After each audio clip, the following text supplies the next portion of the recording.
தாவைக்க MLA பேரம் வழக்கில் 9வதாக கிருஷ்ணா என்பவரை திருவல்லிக்கேணி காவல்துறையினர் கைது செய்துள்ளனர். தகவல்களோடு இணைகிறார் எமது செய்தியாளர் முருகவேல். வணக்கம் முருகவேல், இது குறித்த விரிவான தகவல். வணக்கம் ஜனனி. தற்பொழுது தாவைக்க எம்எல்ஏ பேரம் வழக்கில் மேலும் ஒருவர் கைது செய்யப்பட்டுள்ளார். இவர் ஏற்கனவே தாவைக்க எம்எல்ஏவிடம் பேரம் பேசிய வழக்கில் திருநாவுக்கரசு என்பவர் கைது செய்யப்பட்டிருந்தார். இந்நிலையில் அவரது ஓட்டுநர் என்பவர் கிருஷ்ணா என்பவர், திருநாவுக்கரசனுடைய டிரைவர் கிருஷ்ணா என்பவர் கைது செய்யப்பட்டுள்ளார்.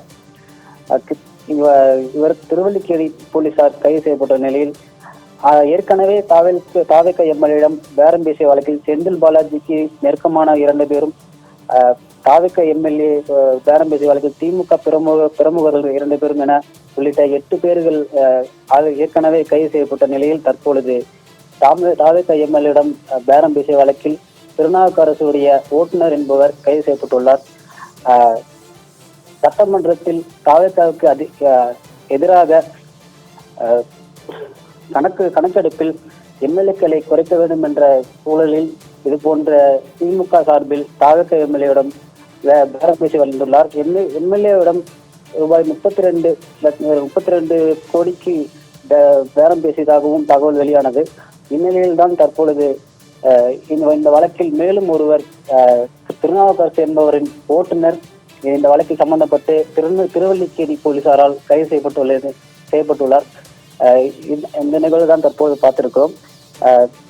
கரூர் சக்தி மெஸ் என்ற பெயரில் உணவகம் நடத்தி வந்த திமுக பிரமுகர்கள் கார்த்தி மற்றும் ரமேஷ் என உள்ளிட்ட 8 பேர்கள் சென்னை போலீசாரால் கைது செய்யப்பட்ட நிலையில் தான் தற்போது திருநாவுக்கரசுடைய டிரைவர் கிருஷ்ணா என்பவரும் கைது செய்யப்பட்டுள்ளார். ஜானி.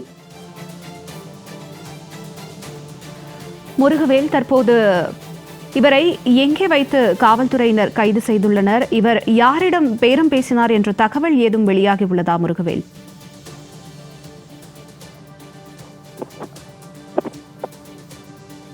இந்த வழக்கில் பேரம் பேசியிருந்தார்கள். அதாவது இது தாவைக்க எம்எல்ஏவிடம் 32 கோடி ரூபாய்க்கு விலை பேசியதாகவும் தகவல் வெளியானது. இது குறித்து காவல்துறையினருக்கு நீதிமன்றம் உத்தரவிட்டது. காவல் வழக்கில் எடுத்து விசாரிக்க உத்தரவிட்டிருந்தது. தற்பொழுது இது குறித்து தான் இந்த வழக்கில் மேலும் விசாரணை நடத்திய போதுதான் திருநாவுக்கரசுடைய ஓட்டுநரும் சம்பந்தப்பட்டுள்ளார் என்பது குறித்து விசாரணையில் கிருஷ்ணா என்பவர் கைது செய்யப்பட்டுள்ளார். தங்களுடைய விரிவான தகவலுக்கு நன்றி முருகவேல்.